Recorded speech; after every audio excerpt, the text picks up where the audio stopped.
Hello everyone, today I am starting your next chapter, that is file handling. The previous chapter was recursion, and I am sure that you people have learned the concept of recursion well. If you have any query, any clarification you want, you can call me or you can send me a message. I will solve that also. And keep on practicing recursion. You can have some more questions to practice and try to make the programs. Try to find more programs that you can do with recursion.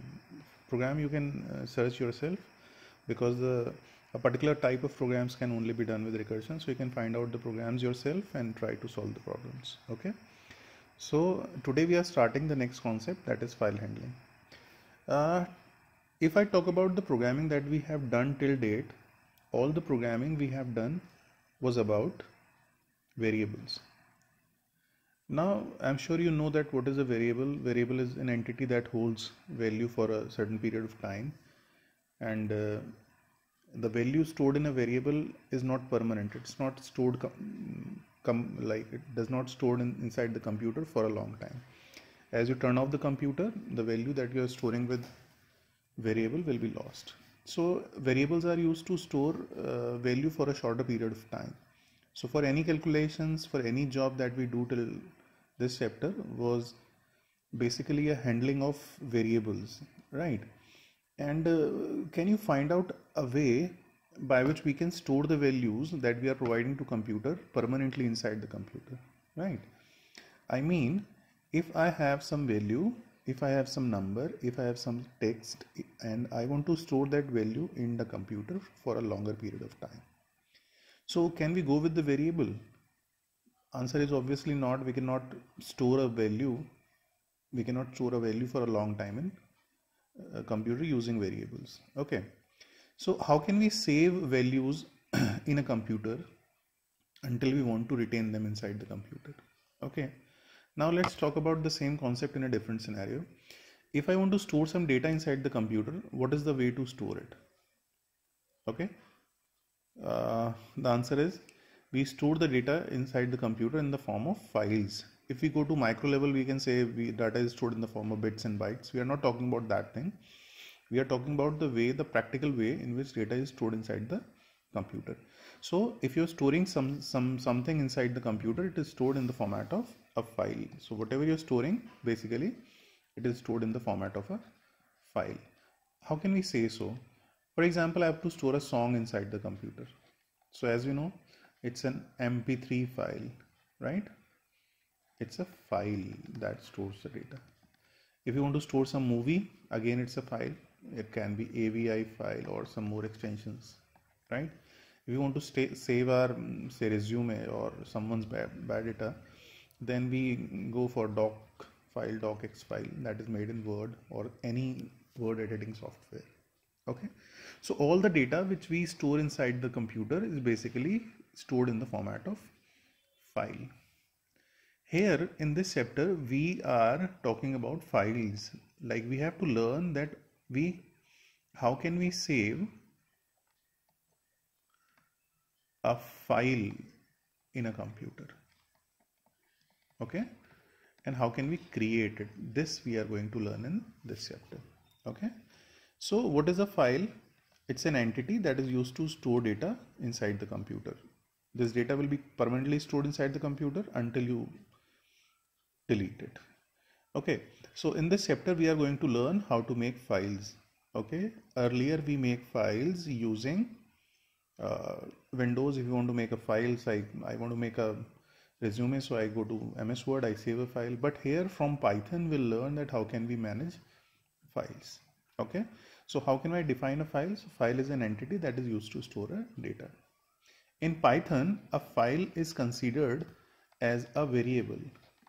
Okay, and this variable is used to handle all the operations of the file. Okay, so using file variable we'll do our programming, and whatever work we have done will be saved permanently inside the computer. So this is the concept. Okay, and as we know, every file has a file name that is unique for every file. for a particular directory, obviously. Now, how can we work on a file that we are going to understand in this chapter? Okay, so this is the basic. Now, whenever we work with a file, we use a method, open method, to use it. An open method use two parameters. One, the file name that you want to open, that you want to use, that you want to delete, that you want to write in, that you want to modify. Like every operation that you're doing on file, you have to specify the name of the file with open command. Okay. And the next is mod. This is very important. See, we can apply different operations on files. What are the different operations? We can create a file. We can write into a file. We can modify a file. We can search some data in the file. We can delete a file. So there are so many operations. We can copy a file as well. So there are many operations that we can apply on a file. So these operations are to be defined by these modes. So these are called file opening modes. So we have 4 file opening modes that we are going to discuss now. First is R.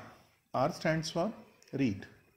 So if you want to open a file for reading purpose only, reading purpose means the content will be shown to you. You can check what contents are written there, but you cannot commit changes. You cannot write anything in the file. That is read mode. Second is append mode. For example, you have a file that you have already made and you want to add some data to it. So it's a kind of modifications to the contents of the file. For example, the file has 4 lines and you want to add more lines to it, like 5, 6, 7 lines. So you can open the file in append mode. Here you have to learn about EOF, that stands for end of file. I'll explain this in the next slides. Okay, now next is write mode. Read first, append is to add text to the file. Next is write mode. Writing lets us to write into a file. What is the difference between writing using W mode and writing using append mode? When we open a file with append mode, for example, this is a file, normal text file that has some data written. This point where the last content written in the file is known as EOF. It means there is no data after that point. And the first point from where the data is starting, that is called BOF, that stands for beginning of file. Okay. So when we open a file with append mode, our pointer that writes data into the file is set at EOF, right? And when we open a file with writing mode, W mode, then the pointer is placed at the beginning of file. Now, what is the difference? If I put my pointer on the beginning of file and I start writing, so the contents that I am going to write will be overwritten to the previous contents. Is that okay? So if you're writing something, it will overwrite the previous content. And if I place the pointer over EOF by using append mode, then if I write here, then the writing will be added to the previous lines. Here, one more difference also come. It was a difference between BOF and EOF. Now, what is write mode? If you open a file in write mode, whatever was written earlier in the file will be erased. So if you do not want to erase the previous written data, you will have to open the file in append mode. And if you want to start a new file for writing, irrespective of the file existence or not, then you can go with write mode. Okay. Now the next is create mode. X is used for this, creates a specified file, and most importantly, it returns an error if the file already exists. Okay. So you have to learn about all 4 modes. I am just revising it. R is to read mode, open a file and reading. Writing is not allowed. Append is to add. Append is used to add content to the file, right? Write is to create a file for writing. And if something is already written in the file, it will be created, it will be deleted, the text will be overwritten. Next is again, it is used to create a file, but it returns an error if file already exists. In case of W, if file already exists, it will overwrite the file, it will not return any error. But if you want to check whether the file already exists or not, then create a file using X. So this is about the file opening modes and open command, and I'll see the rest contained in next video. Thank you.